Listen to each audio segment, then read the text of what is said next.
Everything Justin Baldoni built, his reputation, a $400 million countersuit, even the film he claims was his, collapsed on June 9th when Judge Louis J. Lyman swung a 132-page opinion like a wrecking ball through the Southern District of New York.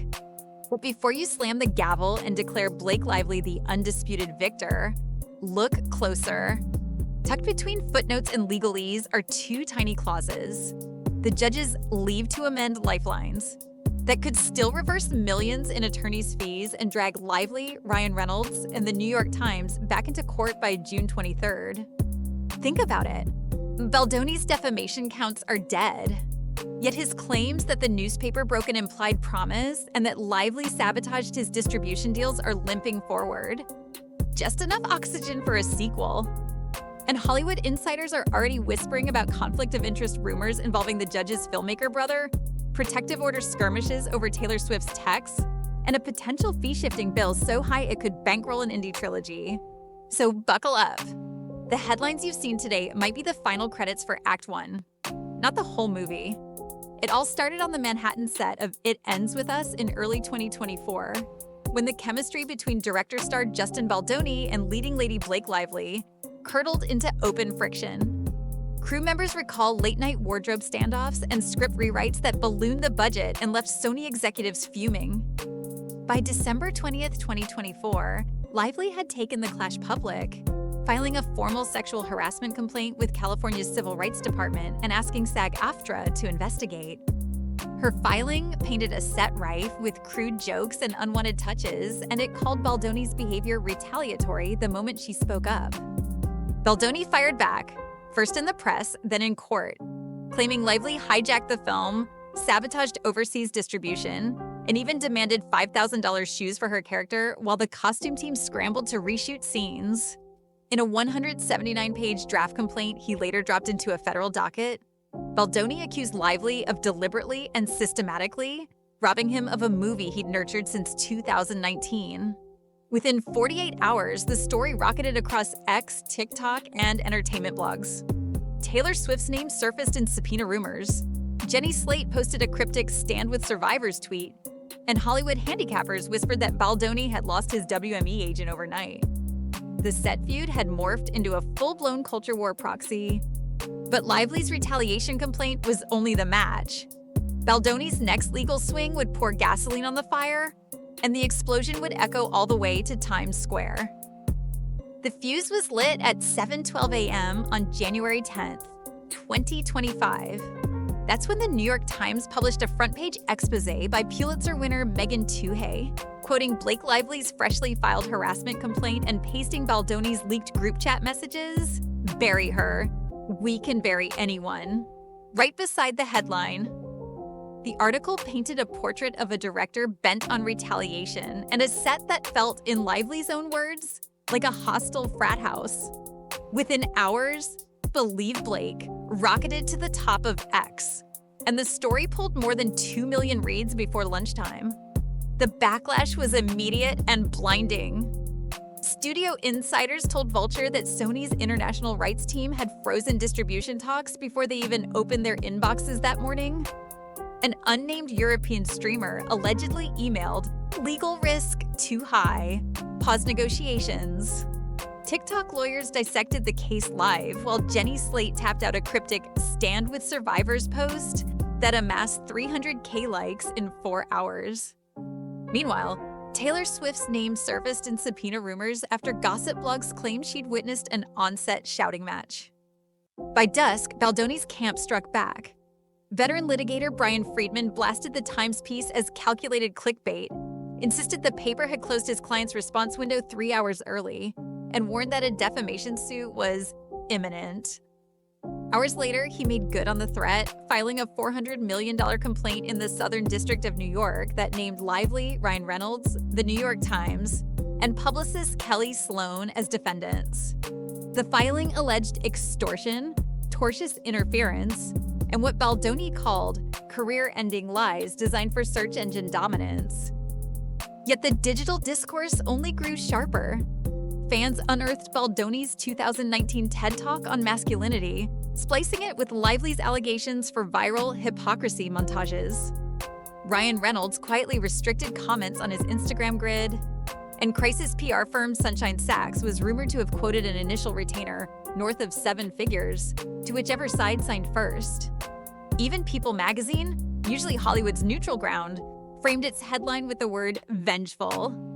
By the time the West Coast woke up to the legal fireworks, spectators had chosen sides, and the entertainment press declared that a single movie set had morphed into the next Depp-Heard culture war proxy.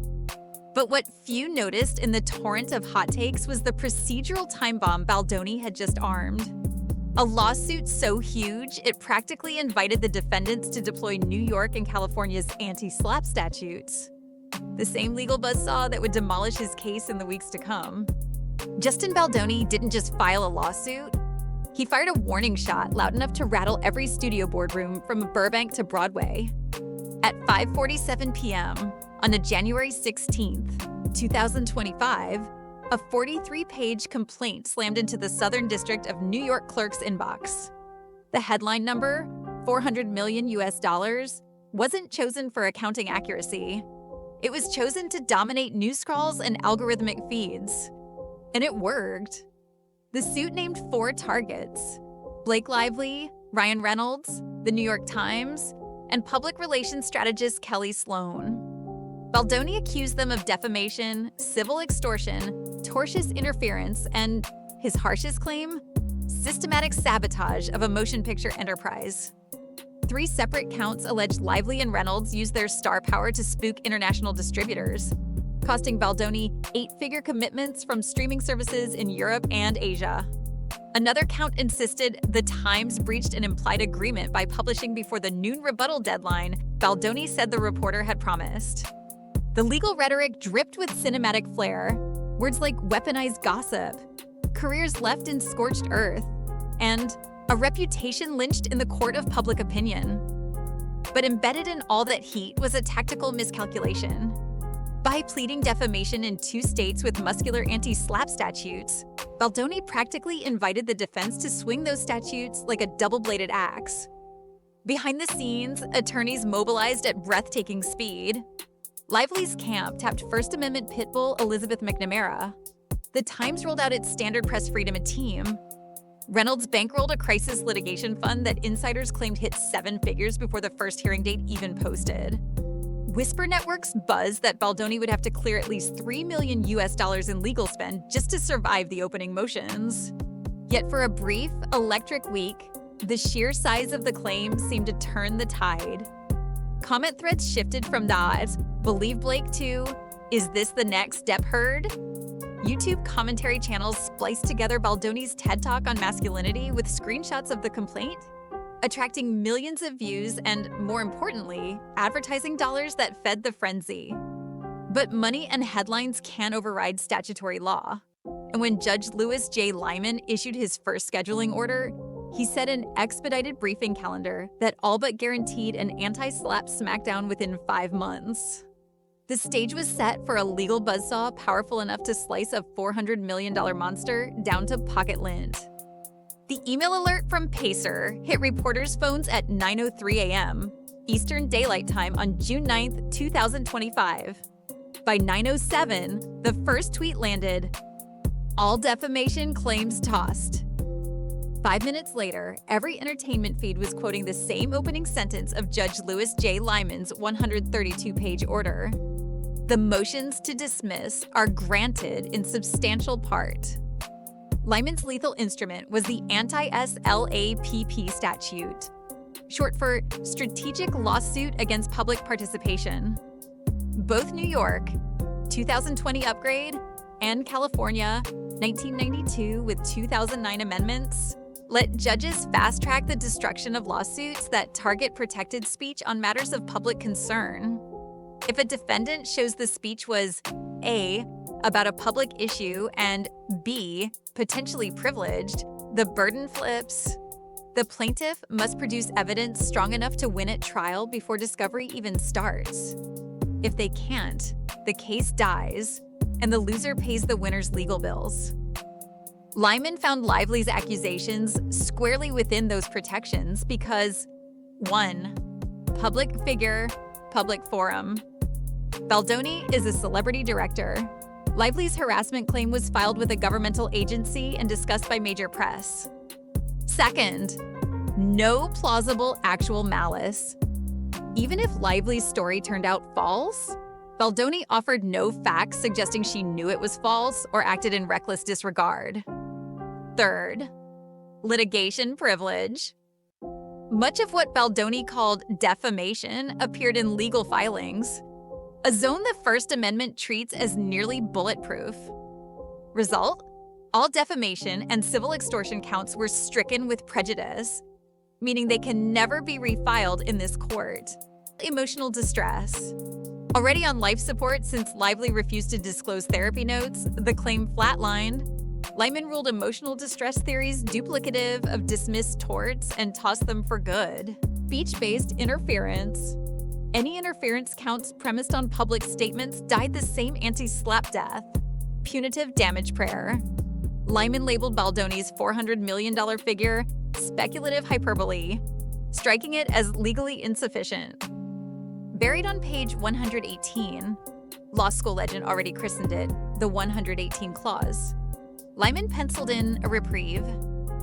Baldoni has until June 23, 2025 to file a tighter complaint on 2 surgically isolated theories. 1.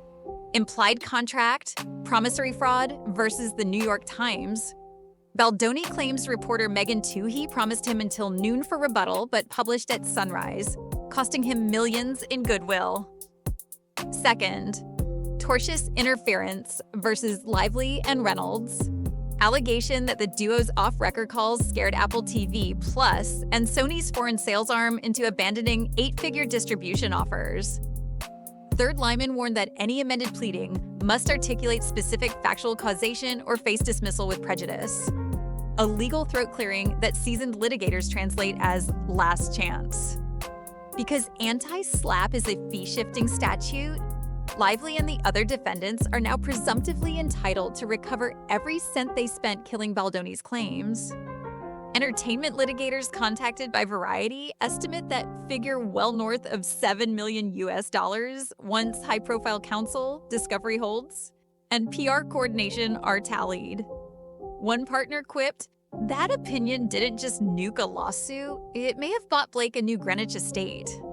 Lyman hasn't set the fee hearing yet, but insiders expect motions within 30 days, timed ironically to collide with Baldoni's amended complaint deadline. If those amendments flop, fees balloon again for the appeal, a process the Second Circuit schedules 12 to 18 months out. No viral saga is complete without conspiracy theories, and Twitter obliged. Posts claiming Lyman's filmmaker brother cozies up to Ryan Reynolds' production banner spiked 20K retweets within an hour. Court records show Lyman disclosed no familial connection to parties, and legal ethicists note that an indirect sibling link rarely triggers recusal. Still, Baldoni's fans hashtagged Biasgate while First Amendment scholars rolled their eyes. New York's anti-SLAPP test is so defendant-friendly a rookie judge could apply it, one told The Cut. Bottom line? Lyman's order didn't just slice Baldoni's $400 million artillery down to 2 technical skirmishes. It poised a financial guillotine over his team's head. If Baldoni can't draft ironclad amendments by June 23rd, Lively's lawyers will move for sanctions. And the star once accused of sabotage could walk away not only vindicated but paid for her trouble. When the gavel fell, the courtroom shockwave hit Hollywood's inboxes within minutes. And the collateral damage for Justin Baldoni piled up faster than any headline could track. Agents and accolades vanish overnight. William Morris Endeavor quietly dropped Baldoni on December 21st, 2024, just hours after the New York Times published Blake Lively's allegations. Soon after, Vital Voices yanked the Voices of Solidarity award it had handed him months earlier, and Man Enough co-host Liz Plank resigned, saying the brand's message now rang hollow. The studio math flips. Sony publicly declared it was standing by Blake, and by February, locked in Lively's final cut of It Ends With Us, a sharp signal to foreign buyers that the film's creative future was hers to steer. Multiple international sales calls were postponed indefinitely, according to an insider quoted in early spring trade reports, and at least one European streamer pivoted budget to a different title. Seven-figure fee clock starts ticking. Because the anti-SLAPP statutes guarantee fee shifting, Lively's and Ryan Reynolds' lawyers moved within 48 hours to recoup costs. TechDirt flagged the strategy as a Rule 11 scorched earth play, predicting a final petition well north of seven figures. Jezebel noted that under California's treble damages add-on for harassment-related speech, any sanctions could triple Baldoni's pain, mental health records, and PR optics. Lively's emotional distress claim, once a headline grabber, quietly disappeared after she refused to turn over therapy notes. Judge Lyman struck it on June 3rd. But in the court of public opinion, she scored the optics win 2 days later, gliding into Chanel's Tribeca artist dinner in an all-white gown the same night Baldoni's suit was tossed. Paparazzi shots told the story before her lawyers could. She looked victorious, untouched, already moving on. Baldoni's shrinking circle. With agency support gone and distributors skittish, Baldoni's last reliable megaphone is his own social media feed, and even that is bleeding followers. Internal Wayfarer memos leaked to bloggers hint at cost-cutting across 2 in-development projects, while executives await clarity on legal exposure. Why the next 2 weeks matter. All eyes now shift to June 23, 2025. If Baldoni's amended complaint fails to breathe life into the narrow contract and interference claims Judge Lyman left standing, the fee petition could hit like a second wrecking ball, one that Lively's team is already measuring for size. Judge Lyman may have chainsawed Justin Baldoni's blockbuster claims, but he left behind 2 paper-thin escape hatches. And both could still torch millions in legal fees or reputation capital if either side misplays the next move. What survives? Baldoni says Pulitzer winner Megan Twohey promised him until noon on January 10, 2025 to supply comment, then jumped the gun at sunrise, spiking his chance to rebut allegations in real time. Hurdles he faces, reporters from most discovery into editorial decisions. Expect immediate motions to quash subpoenas for Twohey's drafts, Slack logs, and metadata. Baldoni claims Blake Lively and Ryan Reynolds privately warned Apple TV Plus and Sony's foreign sales arm that lawsuits were imminent, scaring off 8-figure distribution offers. Legal checklist he must satisfy. Existing contract or near certain deal, mere talks won't cut it. Wrongful conduct, not just speech already protected by anti-SLAPP, but for causation. A straight line from Lively's call to a canceled contract. Insiders say Apple's discussions never advanced beyond a term sheet draft, making Element 1 shaky. Sony, meanwhile, publicly stood by Blake in February. Evidence defense lawyers will spin as a business choice, not illicit coercion. Lyman set a hard, non-negotiable deadline. File airtight amendments or watch the claims die with prejudice. If Baldoni misses, or flubs, the mark, defendants will immediately move for sanctions and a fee award many estimate well north of $7 million US. Protective order firefight. On June 13, 2025, Blake Lively asked Lyman to block Baldoni from mining her private texts with Taylor Swift, calling the subpoena a publicity fishing expedition. Fee-shifting chess. Reynolds' lawyers are already drafting fee petitions. California's anti-SLAPP rules allow treble enhancements when harassment claims are involved, potentially tripling Baldoni's payout risk. Documentary threat. Wayfarer insiders leak that Baldoni may pivot to a behind-the-scenes docuseries if courts shut the door, fueling defendants' argument that the lawsuit is a PR weapon, not a quest for redress. Bottom line, Baldoni's lawsuit isn't dead, but it's living on life support hooked to 2 tubes of procedural oxygen. If his team can't pump hard evidence into those tubes by June 23rd, Blake Lively won't just keep her legal win, she may send the bill to his doorstep. And with protective order skirmishes already flaring, both camps are arming for a finale that could be uglier and costlier than Act 1 ever was. Judge Lyman's ruling set off a legal chess match with only 3 real endgames left on the board. Each path carries a different mix of time, money, and reputational risk. And Hollywood dealmakers are already pricing those risks into phone calls this week.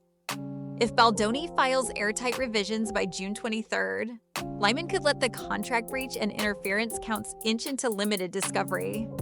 That would unlock subpoenas for Apple TV+, Sony Pictures International, and the New York Times newsroom servers, keeping the case alive and defense fees climbing well into 2026. But the evidentiary bar is brutal. He must show specific written promises from the Times and signed term sheets scuttled by Lively's off-record calls. Anything less, and the claims die on summary judgment. Lyman dismissed the core claims with prejudice, so Baldoni can ask the Second Circuit to revive them even if he abandons amendment. What does that look like? That reversal rate shrinks when the trial judge relies on statutory protections like anti-SLAPP, which the Second Circuit rarely disturbs unless it sees clear constitutional error. And unlike California, New York's anti-SLAPP fees follow the case on appeal, meaning every extra brief Baldoni files fattens the check Lively can later demand. A confidential settlement would cap fee exposure, end the subpoena circus, and let both camps spin a PR win. Industry deal lawyers say the sticking point isn't money so much as messaging.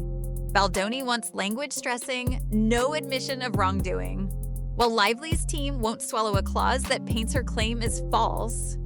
If the amendments flop on June 23rd, pressure to strike a deal will skyrocket before a fee award lands that could push past $7 million. Fee petitions can treble under California's anti-SLAPP add-on for harassment speech. Some fans point to Johnny Depp's 2022 win in Fairfax and ask why Baldoni doesn't relaunch in a friendlier forum. Depp chose Virginia precisely because its anti-SLAPP statute was weak. New York and California are the polar opposite, and federal diversity rules stop Baldoni from forum shopping across state lines now that the parties are already locked in SDNY. June 23rd, 2025 final amendments due. July to August 2025. Expected fee petition briefing if claims are tossed again. Q1 2026. Probable Second Circuit oral argument if Baldoni notices appeal this summer. Bottom line, statistically, Baldoni has less than 15% odds of flipping Lyman's ruling on appeal, and every month he fights adds mid-six-figure fee exposure. The cheaper path is settlement, but Hollywood egos don't always pencil out the cheapest math. How the next 9 days unfold will tell us whether this saga limps into overtime or fades out with a very expensive whimper. Hollywood gossip engines run hottest when the courtroom lights dim, and the Baldoni vs. Lively saga is now prime fuel. Streaming vultures are already circling. In March, Entertainment Trades reported that Netflix quietly optioned a scripted crisis PR drama inspired by the case's leaked group chat texts, while Max is said to be monitoring a Verity-style doc if Discovery ever unseals footage from the It Ends With Us set. Representatives for both platforms declined comment, but the chatter is loud enough that rival producers have begun pitching their own angles. Public opinion scorecard, Blake Lively's family and brand partners are leaning in. Her sister Robin blasted a "so proud" Instagram carousel minutes after the dismissal, amplifying number team Blake momentum, while Justin Baldoni told Yahoo he would march forward regardless of cost, framing himself as a free speech underdog. Taylor Swift subpoena. Fallout. After Lively's lawyers called the singer's summons tabloid clickbait, Baldoni's team withdrew the subpoena on May 22nd, sparing themselves an angry Swiftie news cycle, but not the motion for sanctions Lively immediately filed. Court watchers say Lyman could fold that request into any anti-SLAPP fee award, pushing Baldoni's potential bill even higher. Scooter Braun, sanctions, and side battles. Lively's latest filing drags music mogul Braun, a Reynolds business ally, into the fray, alleging he funneled social manipulation money toward Baldoni's PR blitz. Defense counsel calls it theatrics, yet the mere allegation widens discovery targets and ups the risk that Lyman deems future refilings harassing, entitling defendants to treble damages under California's anti-SLAPP add-on. Docu-series threat versus gag order push. Sources close to Wayfarer say Baldoni has a camera crew on standby, for a behind-the-scenes documentary if the amended complaint survives. Lively's camp counters with a draft gag order motion aimed at blocking any footage that uses sealed exhibits. Legal experts note that SDNY judges rarely grant full gag orders on public figure cases, but partial restraints, e.g. no video rules inside the courthouse, are plausible. Takeaway: the courtroom battle may hinge on two razor-thin claims, yet the real war is now being fought in boardrooms, writers' rooms, and streaming content war rooms. If Baldoni's June 23rd amendments fail, Hollywood's interest could evaporate overnight, leaving him with a seven-figure fee judgment and a documentary no platform wants. But if he squeaks past the motion to dismiss, the Discovery Circus, plus a possible doc deal, could keep this saga headline ready well into 2026. Justin Baldoni swung for a $400 million home run, and for now has watched the ball land squarely in Blake Lively's glove. Judge Lyman's 132-page opinion didn't just prune his lawsuit, it chainsawed every branch except two fragile twigs: an implied contract against the New York Times and a whisper-thin interference claim against Lively and Ryan Reynolds. One misdraft on or before June 23rd, 2025, and those twigs snap forever, along with Baldoni's hope of dodging a seven-figure anti-SLAPP fee bill. Yet the bigger story isn't the legal math, it's the cultural aftershock. A single set dispute has metastasized into a streaming rights feeding frenzy, a sanctions arms race, and a rumor mill churning out more plot twists than the movie at its core. If Baldoni's amended complaint sticks, we could witness subpoenas for Apple executives, leaked call logs, and maybe even a documentary crew capturing every deposition teardown. If it fails, Lively pockets a courtroom win, plus her opponent's legal tab, and Hollywood's cameras decamp for the next scandal. So was Judge Lyman's ruling a triumph for free speech, or the silencing of an uncomfortable truth? This saga's final act hasn't been written, and the pen is ticking down to that June deadline.